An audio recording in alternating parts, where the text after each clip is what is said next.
Bonjour à toutes et à tous. J'espère que vous allez bien. Comme discuté par mail, nous allons continuer notre cours de finances publiques. On va finir la partie sur les budgets. Un petit récap avant de continuer. Qu'est-ce qu'on a vu jusqu'à maintenant? On était en train de parler du budget public, ok? Cette partie va être la fin de la discussion sur les budgets. Premièrement, c'était quoi les budgets? En fait, les budgets ici, on parle de ces documents et pas non seulement les documents, mais tous les processus autour de ces documents avec les décisions où le gouvernement va établir les recettes, les dépenses et par conséquent aussi les déficits de l'année. Donc, on va définir comment on va collecter de l'argent, d'après qui, à travers quels impôts, combien, en quoi on va dépenser, combien on va dépenser. Donc, c'est quelque chose qui, ce sont des décisions qui vont être votées aussi par l'Assemblée. Donc, c'est les corps de l'action publique, ok? Comment on va collecter de l'argent, comment, pourquoi, dans quoi on va dépenser. Donc, c'est les corps de l'action publique, c'est les corps aussi du rôle de l'État. On a parlé des différentes APU, administration publique, et on a parlé du fait que les budgets pour chaque partie de l'administration publique, il va suivre un processus spécifique. Donc, pour l'État, on va avoir la loi des finances. Pour la Sécu, on va avoir la loi des financements de la sécurité sociale. Ça, c'est les budgets de la Sécu. Et les collectivités, ils vont suivre un processus à part.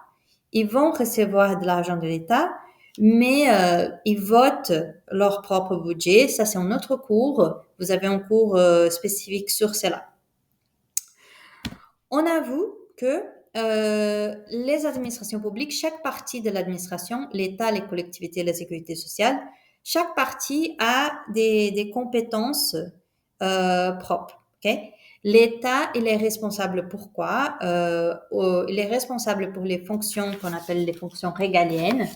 Ça veut dire la justice, la police, l'administration en général. Pour l'enseignement, pour les grands projets d'infrastructure, surtout les projets qui vont surpasser l'échelle d'une ville ou d'une région spécifique.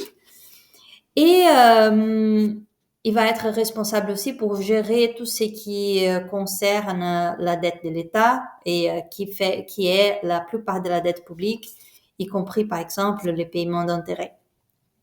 Donc, l'État va collecter de l'argent, il va dépenser surtout pour remplir les fonctions qui sont parmi ses responsabilités.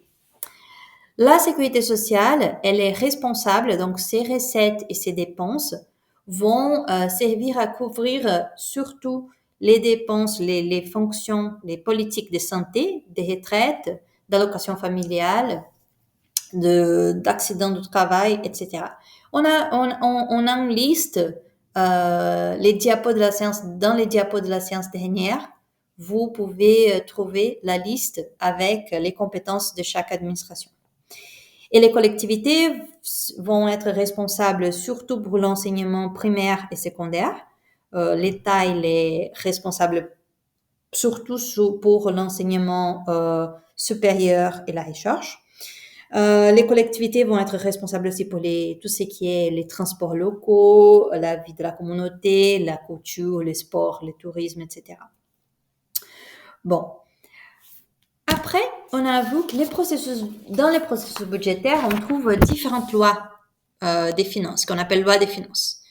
Pourquoi il faut voter les budgets? Pourquoi les recettes et les dépenses, elles sont votées? Bon, les lois, elles servent premièrement comme un outil démocratique. Ça veut dire qu'une loi, elle est votée par les parlements, par l'Assemblée, elle est votée par les députés, les sénateurs, Et les députés et les sénateurs, ils sont considérés comme les représentants du peuple parce qu'ils ont été élus.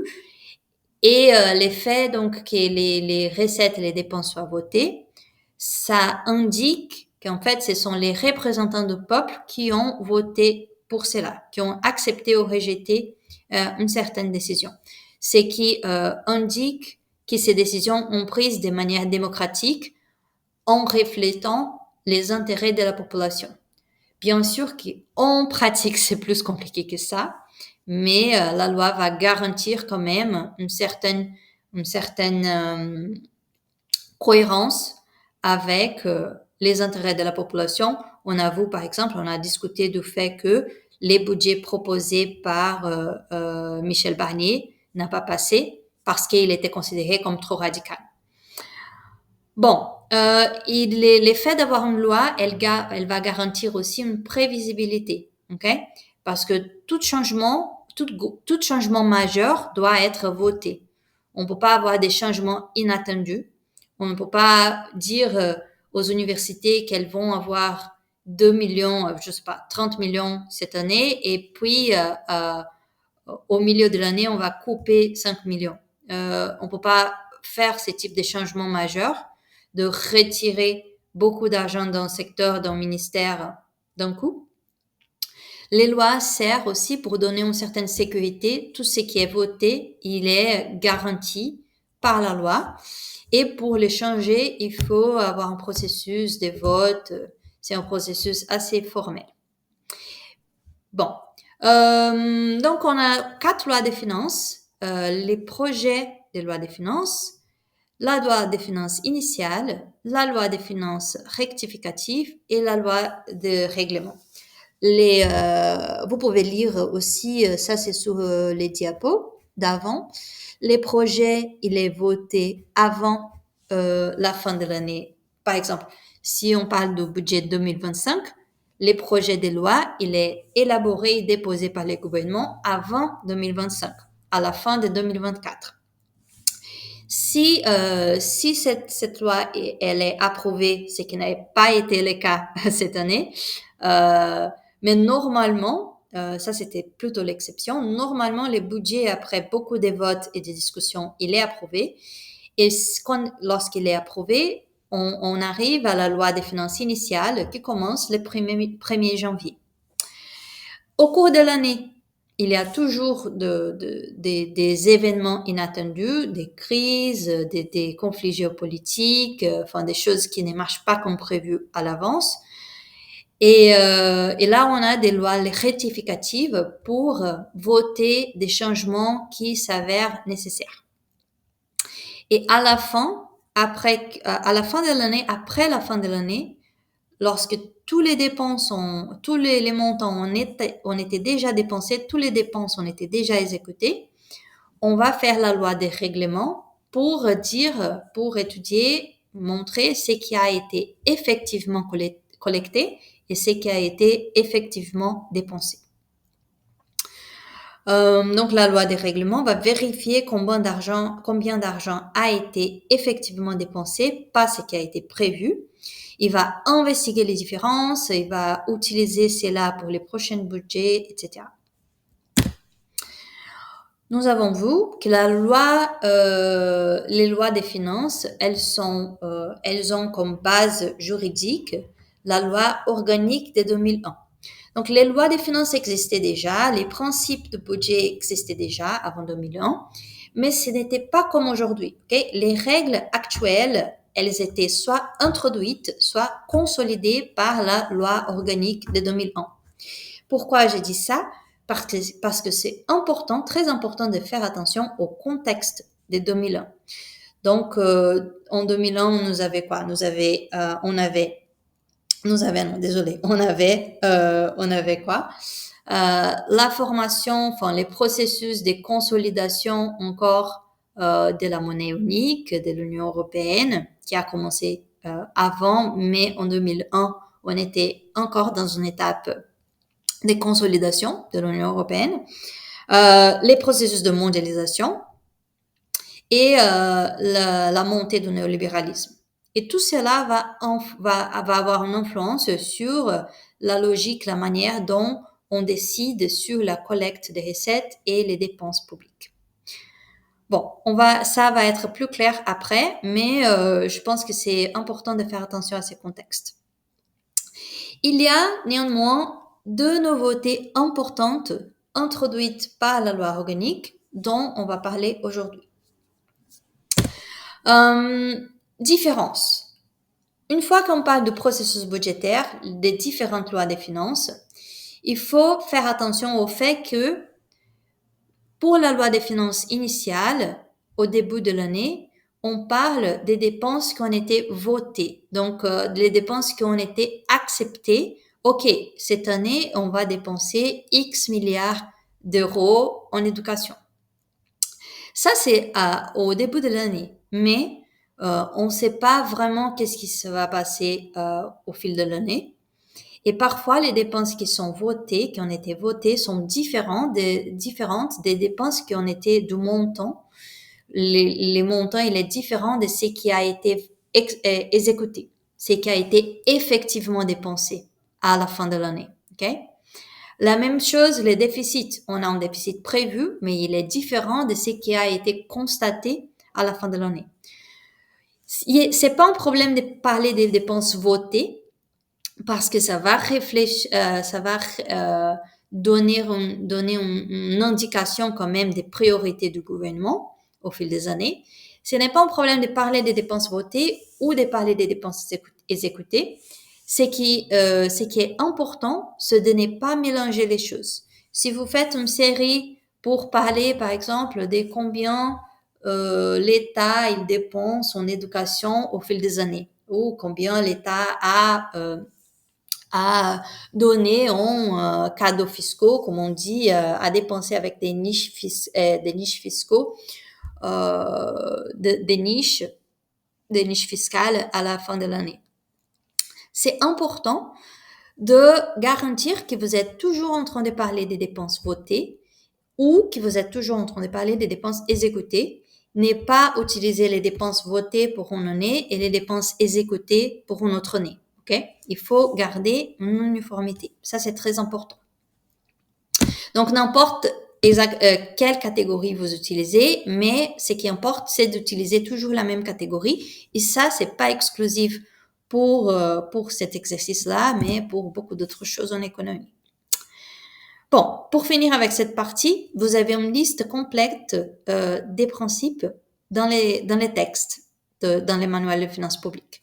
Mais je voudrais parler de quelques principes, quelques règles dans les budgets qui restent importants. Par exemple, les principes de la spécialité.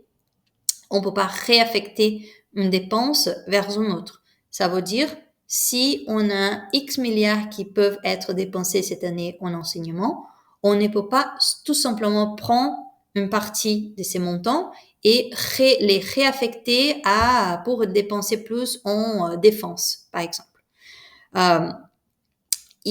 Tous ces changements doivent être votés. Okay? Donc, le principe de spécialité, c'est qu'on ne peut pas réaffecter une dépense vers un autre ministère. Bon, il y a toujours une possibilité, une flexibilité pour changer les choses à la marge, mais pas des changements majeurs. Il y a aussi le principe de l'universalité qui va dire que tous les recettes vont à un impôt commun pour financer l'intégralité des dépenses. Quelle est la conséquence? C'est qu'on ne peut pas on peut pas créer un impôt ou affecter un impôt à une dépense spécifique. On ne peut pas augmenter l'impôt sur les revenus, par exemple, et dire cela va servir à financer l'éducation.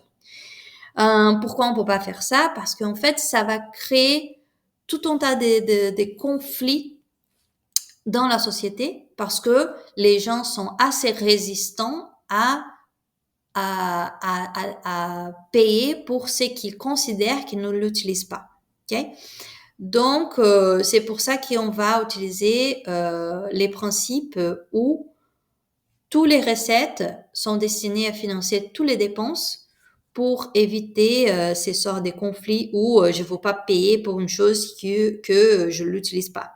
Parce que après, comme j'ai dit en cours, les gens ont aussi une difficulté à voir à quel point l'action publique va affecter leur vie. Par exemple, c'est compréhensible qu'un retraité à Nice soit résistant à financer, par exemple, l'éducation supérieure en Bretagne, mais on ne sait jamais si, par exemple, dans le futur, son médecin, son aide-soignante, quelque chose comme ça, il ou elle serait quelqu'un ou quelqu'une formé en Bretagne, par exemple. Donc, c'est difficile d'avoir ce type de vision de long terme sur comment une dépense publique peut nous aider, peut affecter notre vie sur le long terme. Et c'est pour ça que ce principe, il est intéressant à mon avis. Et pour finir, là, le principe de l'unité, qui, à mon avis, c'est le principe moins respecté de tous, et ça génère des problèmes. Le principe de l'unité dit que toutes les dépenses et toutes les recettes doivent être mises dans un budget commun. Donc, toutes les recettes, toutes les dépenses doivent être listées dans les mêmes documents pour qu'on puisse avoir une idée claire, pour qu'on puisse éviter des mini-budgets cachés qui réduisent la lisibilité du budget, qui rend les budgets moins clair. Le problème, c'est que aujourd'hui, il y a beaucoup de mécanismes cachés dans les budgets. Par exemple, les dépenses fiscales, les niches fiscales. Ils sont pas listés comme des dépenses, ok, mais ils sont pas listés comme recettes non plus. Donc, ils vont être cantonnés. Aujourd'hui, on a presque 100 milliards d'euros qui l'État décide de ne pas prélever. Et ça, c'est une chose qu'on appelle des dépenses fiscales, mais elles sont pas listées comme dépenses dans les budgets. Donc, on a presque 100 milliards d'euros aujourd'hui qui sont cantonnés dans un document annexe au budget, mais qui sont pas listés comme des dépenses. On va parler de ça, mais ce sont des grands montants, 100 milliards d'euros par an. Ce sont des grosses sommes et voilà, qui sont dans une certaine manière cachées dans les budgets.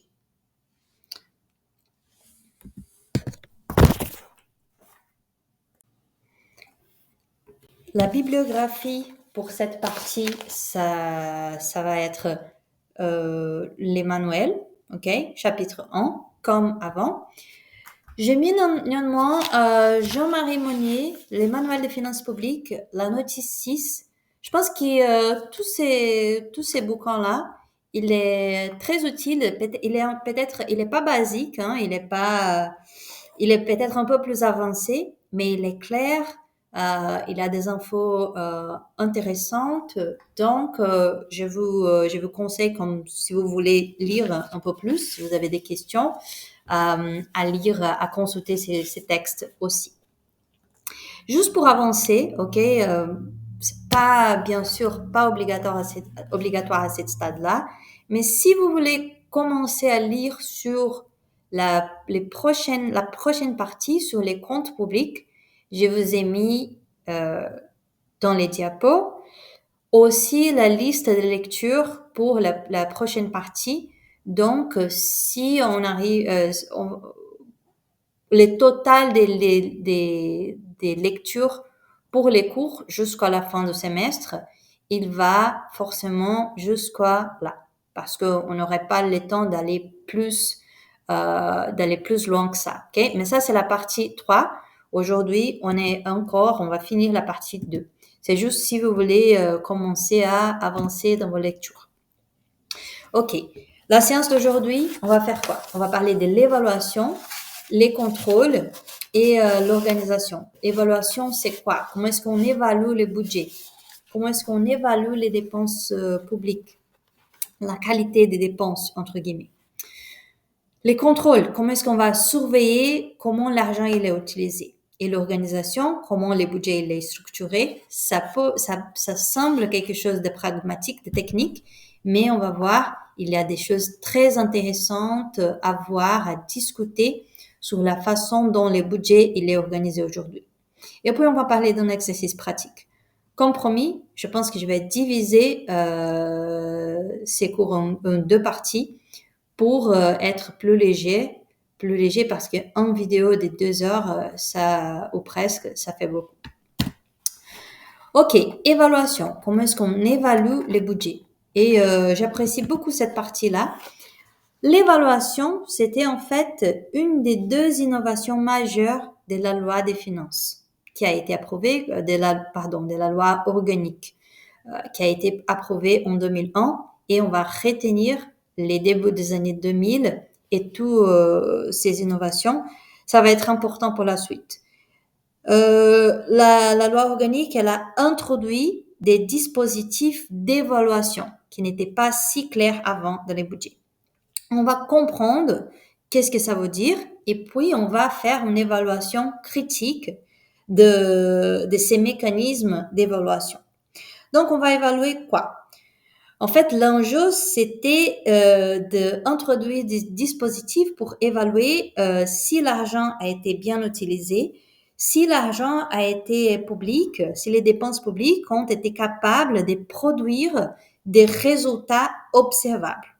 Parce qu'à la fin, l'idée, c'est que ça, c'est l'objectif ultime de payer des impôts, c'est d'avoir un résultat. Ok? Donc, par exemple, si on dépense avec des infrastructures, on s'attend à une amélioration de la mobilité des gens à travers les territoires. Si on parle des dépenses en enseignement, on s'attend à une meilleure formation des jeunes. Alors, tout ça semble très positif, mais ça peut cacher aussi quelques problèmes en relation au budget. Bon, on va évaluer quoi? La qualité de la dépense, l'efficacité de la dépense, l'efficience de la dépense, on va définir cela après. Mais en gros, si l'argent a été bien utilisé et comment? Comment est-ce qu'on va évaluer cela?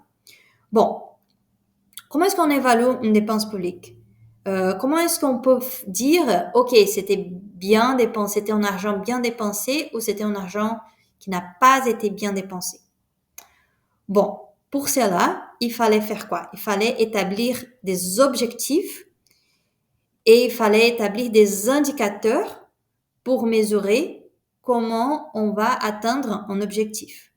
Par exemple, une métaphore avec la vie personnelle, si je veux lire davantage, je vais établir comme objectif lire 10 pages par jour. Et je vais établir comme objectif augmenter le nombre des pages ou augmenter les montants que je vais lire par jour. Et comme indicateur, je vais utiliser le nombre de pages par jour. OK? Quelque chose comme ça. Donc, pour les dépenses publiques, j'aimerais bien, si on avait un tableau, j'allais écrire objectif, indicateur, parce que ça, ce sont des mots-clés. Vous pouvez faire ça chez vous. Et imaginez ici un schéma qui j'allais écrire sur les tableaux. On commence avec des dépenses publiques, OK? Les dépenses publiques, elles vont être désagrégées, elles vont être divisées en missions. Donc, on a la mission enseignement, on a la mission défense, on a la mission agriculture. Ce sont ces grandes catégories de dépenses. Pour chaque mission, donc vous imaginez un schéma avec des flèches. On a dépenses publiques, flèches, des missions, enseignement, défense, agriculture, etc. Pour chaque mission, par exemple enseignement, on va établir comment est-ce qu'on va dire si une dépense dans l'enseignement a été bien dépensée en argent, la dépense allouée à l'enseignement, est-ce que ça a été en argent bien utilisé ou pas? On va établir des objectifs, ok? Des objectifs, ça peut être par exemple augmenter l'assiduité des étudiants, augmenter les taux de réussite, augmenter le nombre de publications à l'international pour les enseignants. Voilà. Et pour chaque objectif, comment est-ce qu'on va savoir, comment est-ce qu'on peut voir, vérifier si c'était un argent bien dépensé ou pas? On va avoir des indicateurs comme par exemple, Pour l'objectif, augmenter l'assiduité des étudiants, l'indicateur, ça serait, par exemple, la présence en salle. Combien d'étudiants étaient présents ou pas. Donc, l'idée ici, c'est que pour mesurer cela, il faut avoir des choses qu'on peut compter. Il faut avoir des choses qu'on peut compter de manière à peu près exacte. Les indicateurs, ce sont quelque chose qui ils doivent être quantifiables. Vous avez déjà des cours sur la sociologie de la quantification. Donc, je sais que vous savez déjà, vous connaissez déjà cette discussion, ces débats. Alors, la nouveauté, donc, c'est que les secteurs publics, ils ne veulent pas, à partir de 2001, à partir de la loi organique, il ne suffit pas au secteur public de dépenser, il doit prouver que ces dépenses ont apporté des résultats qui peuvent être quantifiables. Et si on n'arrive pas à montrer avec des indicateurs qu'on a bien dépensé l'argent, donc c'est considéré comme argent qui n'était pas bien dépensé. Okay? Bon, on va appeler ça les indicateurs de performance à travers lesquels on va mesurer l'efficacité de l'argent. Comment est-ce que ça marche pour les budgets? Dans les lois des finances, avant l'année, avec les projets des lois des finances, on va déposer aussi les projets annuels des performances et les rapports annuels des performances.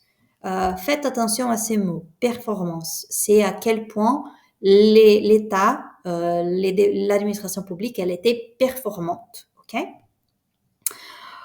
Et puis, après la fin de l'année, après toutes les dépenses exécutées, on a les rapports annuels des performances. Donc, les PAP, c'est avant l'année. Les projets annuels des performances, c'est avant l'année, avec la loi initiale, où on va établir les objectifs et les indicateurs pour chaque mission, pour chaque groupe de dépenses. Je vais vous montrer l'exemple du projet annuel des performances pour l'éducation, l'enseignement supérieur en 2024. À quoi ça ressemble. Et puis, les rapports annuels de performance, c'est après l'année avec la loi des règlements pour mesurer les résultats, pour vérifier si les objectifs ont été effectivement atteints. Donc voilà, je vais essayer de montrer ici. On va voir si ça marche. Voilà. Je pense que tout va bien pour l'instant. Voilà, ça c'est les projets annuels de performance, ok, pour la recherche et l'enseignement supérieur. Donc, qu'est-ce qu'on trouve ici? Premièrement, on va parler de cette annexe par mission récapitule les crédits, donc l'argent qu'on a à dépenser. Comment est-ce qu'on va dépenser chaque sous-catégorie des dépenses? Il va parler un peu de, voilà, les sommaires. Il va parler un peu, on commence par exemple ici, la mission recherche et enseignement supérieur. Il commence avec une présentation très générale de c'est quoi la recherche et l'enseignement supérieur, enfin la mission, combien d'argent a été alloué cette année. Il va discuter un peu du changement des contextes, des objectifs globaux. Donc, par exemple, ici, l'objectif, c'était écrit dès le départ, accompagner les étudiants, favoriser leur réussite, accueillir des nouveaux profils d'étudiants dans un plan d'égalité des chances, blabla. Ok, donc vous pouvez lire cela, mais je voudrais parler de l'aspect pratique. Le gouvernement va dire, par exemple, qu'il veut accompagner les étudiants et favoriser leur réussite. Comment est-ce qu'il va savoir à la fin de l'année qu'il a réussi à favoriser la réussite des étudiants? Bon, ici, si on va à la page, et ces documents-là, il est sur Cursus, ok? Comme les lois des finances, comme tous les documents que je montre ici dans cette partie. Voilà. Donc, si on vient au premier objectif, par exemple, répondre aux besoins des qualifications supérieures par la formation tout au long de la vie. Qu'est-ce que ça veut dire en gros? Améliorer les niveaux de qualification, les niveaux de la formation de la population. Et donc, les dépenses dans l'enseignement supérieur, elles devraient servir à cet objectif. Comment est-ce qu'on va mesurer cela? Il y a plusieurs indicateurs. Par exemple, celui-là, le premier, pourcentage d'une classe d'âge obtenant un diplôme de l'enseignement supérieur en formation initiale. Qu'est-ce que ça veut dire en gros? C'est les modes de calcul, il est là. Vous pouvez lire. Mais en gros, pour résumer pour vous, c'est, là, je vais augmenter ici, zoomer. En gros, c'est le pourcentage des jeunes entre 17 et 33 ans qui vont avoir un diplôme de l'enseignement supérieur. OK? Vous pouvez voir qu'en 2021, les cibles étaient de 57% des gens entre 17 et 33 ans qui réussissent à avoir un diplôme. Et en 2023, les cibles vont diminuer. Ils vont expliquer ici pourquoi, à cause des changements démographiques, des méthodologies. Mais après, ça augmente. Les cibles pour 2024, c'est 58. Pour 2025, 58,5 et ainsi de suite. Donc, l'idée ici, c'est que si on vérifie que 58% des jeunes dans cet âge-là ont réussi à obtenir un diplôme, là, on va dire, OK, c'était un argent qui était bien dépensé ou pas. Ou au moins, ça sert comme une indication. Il y a d'autres exemples. Alors, ça, tout va bien, mais après, on va discuter, on va critiquer ces types d'indicateurs-là. Hein. Juste pour vous donner un exemple, OK, ça va parler de la formation de diplôme, de l'accès au diplôme. Ça ne veut rien dire sur la qualité de l'enseignement. Ça ne veut rien dire sur la possibilité que cette personne-là, après, elle va être capable de trouver un boulot. Les indicateurs, ils sont forcément très limités parce que la complexité, le monde est complexe, les situations sont multifactorielles. On ne peut pas juste dire, oui, on a un diplôme, donc les gens sont mieux formés. C'est très simpliste. C'est une lecture très simpliste, superficielle des choses. Donc, parfois, on s'attache trop aux indicateurs. Ça, c'est un problème. Mais bon, on va en rediscuter après. Il y aurait, par exemple, je voudrais vous montrer un autre exemple d'objectif et d'indicateur. C'est pour l'objectif, je pense que c'est à la page 199. Ouais, voilà. Ici, il a un autre objectif, exemple, produire des connaissances scientifiques au meilleur niveau international. Qu'est-ce qu'il veut? Il veut, en fait, le gouvernement veut donner une plus grande visibilité aux chercheurs français à l'international. Comment est-ce qu'on va mesurer ça? Ça, c'est un truc très problématique. On va mesurer ça, c'est là comme la part des publications des opérateurs de programme dans la production scientifique mondiale. Ça veut dire quelle partie, parmi les publications des chercheurs et des enseignants-chercheurs français, quelle partie a été publiée dans les bonnes revues internationales. Okay? Il y a des cibles pour chaque année. Vous avez déjà compris, je suis sûre, l'enjeu. On revient. Il y a des exemples des missions, programmes, objectifs dans les manuels. Donc, par exemple, pour la recherche de l'enseignement supérieur, comme on a vu, si l'objectif est, par exemple, contribuer à promouvoir l'égalité des chances des différentes classes sociales, ça c'est pour les PAP 2020. Un des indicateurs, c'était l'accès à l'enseignement supérieur des jeunes de 20 à 21 ans selon leur origine sociale. Donc, selon la situation de leur famille. Pour l'économie, par exemple, c'était un des indicateurs, un des programmes, c'était Plan France très haut débit. Ça veut dire on va améliorer l'accès à l'Internet, la qualité de l'Internet, l'inclusion digitale en France. une des indicateurs pour faire cela, c'était la part des logements et locaux professionnels éligibles à un Internet de très haut débit. Et là, je vous invite à penser, OK, on a ces indicateurs-là, mais quels pourraient être aussi les problèmes de ces indicateurs? Bon, et pour finir, la justice, par exemple. Un des objectifs était rendre une justice de qualité. Un des indicateurs était le nombre d'affaires traitées par magistrat. Alors, quelle est la critique qu'on peut faire à ce type de posture, à ce type d'approche? C'est les contextes dans lesquels il était approuvé et les effets sur les services publics. Pourquoi? Parce si on vient au contexte 2001, c'était les tournants néolibéraux. C'était une vision néolibérale de l'État. Qu'est-ce que ça veut dire? Une vision où les privés, il est supérieur au public. Okay? Et ça, va être très évident dans les discours de plusieurs présidents qui ont marqué les tournants néolibérales aux États-Unis et en Europe. Par exemple, nous avons Ronald Reagan en 86, où il a dit, et ça c'est ma traduction, mais il a dit ça en anglais, les 9 mots les plus terrifiants de la langue anglaise sont « Je suis du gouvernement et je suis là pour vous aider ».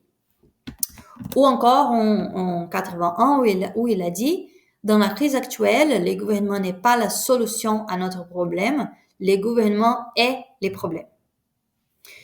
Ou encore en France, on pourrait parler de François Hollande, par exemple, qui a dit à un moment donné « L'État est trop lourd, trop lent, trop cher ». Donc ça va montrer une approche, une vision du gouvernement comme quelque chose qui normalement va gaspiller des ressources. Ok? Les privés, il est considéré comme plus efficace, plus innovant. Alors, on a déjà parlé du fait que ça, c'est une lecture très limitée parce que les privés et les publics, ils vont très souvent agir dans des secteurs différents. Donc, par exemple, les publics vont se concentrer sur l'énergie, les infrastructures de base et cela permet qui sont des services des secteurs normalement beaucoup plus chers où c'est beaucoup plus difficile de faire de profit de manière rapide et sans avoir des grandes pertes, des grosses pertes parfois. Ce sont des investissements, des secteurs coûteux, risqués, et ça va aider les privés qui va agir dans d'autres secteurs. Donc, par exemple, normalement, le secteur public va se concentrer sur l'énergie et cela permet aux entreprises des voitures, par exemple, les secteurs automobiles privés de se développer. Okay? Et c'est beaucoup plus facile de faire de profit dans certains secteurs moins risqués, moins coûteux que dans d'autres. Donc, le problème, c'est que les privés et les publics, ils vont agir très souvent dans des secteurs différents. Et même quand ils vont agir dans les mêmes secteurs, ils vont agir avec des objectifs, des résultats qui ne sont pas comparables. Donc, par exemple, dans les cas de la santé, les privés, il a pour but de faire de profit, mais les publics, il va avoir pour but de garantir un accès égal, une équité de l'accès à la santé, ce qui va forcément réduire la capacité d'avoir des résultats financiers. Donc, c'est très incorrect de comparer directement les publics, les privés et dire, ah, les privés, il est plus efficace ou moins efficace que les publics ou les privés. Je sais pas qu'est-ce que j'ai dit avant. Bon, c'est difficile de dire qu'un est plus ou moins efficace que l'autre parce qu'ils vont agir dans des secteurs différents et ou avec des objectifs différents. Ok? Mais bon, l'idée à ces points-là, c'est que l'État, les publics, est moins efficace que les privés. Il devrait faire comme les privés.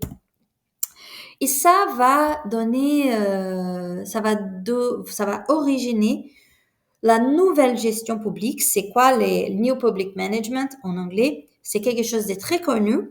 c'est une nouvelle approche pour les finances publiques, qui est très particulière de la période néolibérale, où on va essayer d'appliquer les principes du privé dans les secteurs publics. Et quelle est la logique du privé? Minimiser des coûts, maximiser des résultats financiers, avoir cette idée d'efficacité des performances à n'importe quel prix. Okay?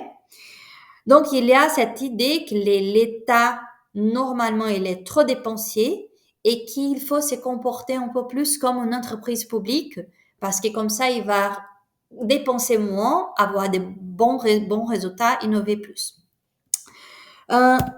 L'idée ici, c'est que je veux vraiment laisser clair, c'est que parfois, les étudiants, les médias, enfin, même la littérature, il a une tendance à idéaliser des mots. Il a une tendance à idéaliser, par exemple, les mots compétitivité, idéaliser les mots productivité et idéaliser aussi les mots efficacité, performance, efficience, dans le sens où on pense que plus efficace, c'est toujours mieux, plus compétitif, c'est toujours mieux. Alors, attention, hein, les pays en développement, par exemple, un des facteurs qui les ont aidés à devenir plus compétitifs dans la période de la mondialisation, c'était de payer des salaires très, très faibles, ce qui n'est pas forcément positif.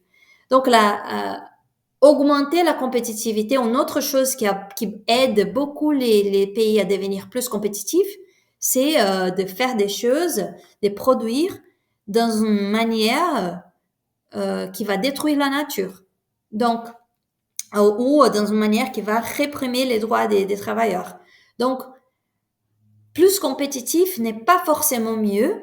Plus compétitif, plus efficace n'est pas forcément mieux.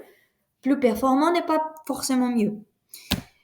Il faut garder ça en tête parce que la performance, c'est quoi? La performance, c'est avoir un résultat par rapport aux objectifs qui ont été fixés auparavant. Okay? L'efficacité, c'était la capacité d'atteindre un objectif. Et l'efficience signifie atteindre un objectif en utilisant le moins possible des ressources. Alors, si on applique ça, si on applique ça au service public, qu'est-ce qu'on peut trouver? Si on essaye d'augmenter l'efficience, la performance et l'efficience dans un secteur public, par exemple un hôpital, dans des hôpitaux, une mesure pour augmenter l'efficience, c'est d'utiliser le moins possible. Ça veut dire, par exemple, on va utiliser les moins d'infirmières possibles par chambre, par nombre de chambres. Ça veut dire que si avant une infirmière, elle était responsable pour 30 lits, maintenant, une infirmière va être responsable pour 50 lits. Okay? Un médecin, si avant un médecin, il était responsable pour voir une personne par heure, maintenant, il doit faire 3 personnes par heure. Ça va augmenter l'efficience parce que on va avoir plus de consultations avec moins de travail. On va avoir plus de chambres qui ont été surveillées avec moins d'infirmières. C'est plus avec moins. En théorie, c'est plus efficient, plus efficient, plus performant. Mais est-ce que c'est bien de faire, de doubler le nombre des lits qui doivent être surveillés par une infirmière? Est-ce que c'est mieux de réduire de plus en plus les temps de consultation? Enfin, quand on parle, par exemple, de la santé, ça va dire que les gens que les médecins ont moins de temps pour prendre soin de chaque patient, qui vont faire des choses plus à l'arrache, et ça peut poser même des problèmes. C'est une question de vie ou mort, par exemple, parfois. Dans les cas de l'éducation, par exemple, donner un cours en utilisant les moins possibles, ça veut dire, au lieu d'avoir une salle avec 30 étudiants, maintenant on a des amphis avec 300. Et vous savez aussi bien que moi, comme des cours dans des amphis, ils sont moins intéressants, moins dynamiques que des cours dans des petites salles et c'est beaucoup plus difficile d'écouter les cours et de les suivre. Par exemple, avec un logement, si on va parler d'un logement Crous, par exemple, atteindre un objectif, ça peut être construire des logements pour les étudiants en utilisant le moins possible. Ça veut dire on va utiliser les ressources, les matériaux les plus bas de gamme possibles et en 2 ans, on va avoir des dégâts partout. Donc voilà, je suis pas en train de dire que la performance, l'efficacité, l'efficience, elle est toujours mauvaise. C'est rien de ça. Mais je veux dire que si on essaye de faire toujours plus en utilisant toujours moins, dans les services qui sont les services, surtout dans les services de l'administration publique, qui sont les services qui ont un côté humain très important, où la qualité importe, ça peut poser des problèmes. OK? Donc, ces dispositifs, évaluer, les dépenses à travers ces indicateurs de performance, ça peut être une arme à double tranchant parce que d'un côté, ça peut être positif parce qu'effectivement, on ne veut pas de gaspillage de l'argent public, on veut avoir plus de contrôle et ça permet aussi de voir à quel point l'argent, l'argent public, il est capable de produire euh, des résultats concrets. Mais parfois, c'est difficile de voir ces résultats concrets-là. Et ces dispositifs de performance d'évaluation, ils peuvent souvent être utilisés comme un dispositif caché pour faire une économie des ressources. En fait, cela va détériorer les services publics parce que les indicateurs de performance, c'est très dur de mesurer, par exemple, la qualité d'un service à travers un indicateur. Okay? La possibilité de voir des résultats sur le long terme à travers un indicateur. Donc, limite, c'est les mots. La performance, l'efficience, l'efficacité n'est pas bonne ou mauvaise en soi, mais il faut garder en tête que ces mots-là, ces indicateurs-là, ils sont limités pour parler des finances publiques. Et ça peut être un problème parce que parfois, on s'attache trop aux indicateurs et on dit, parce qu'on n'a pas arrivé à obtenir un indicateur, c'était une mauvaise dépense. Bon, voilà, ça c'était la partie récap et évaluation. Et pour la partie contrôle, on va faire une nouvelle vidéo. Merci et à bientôt.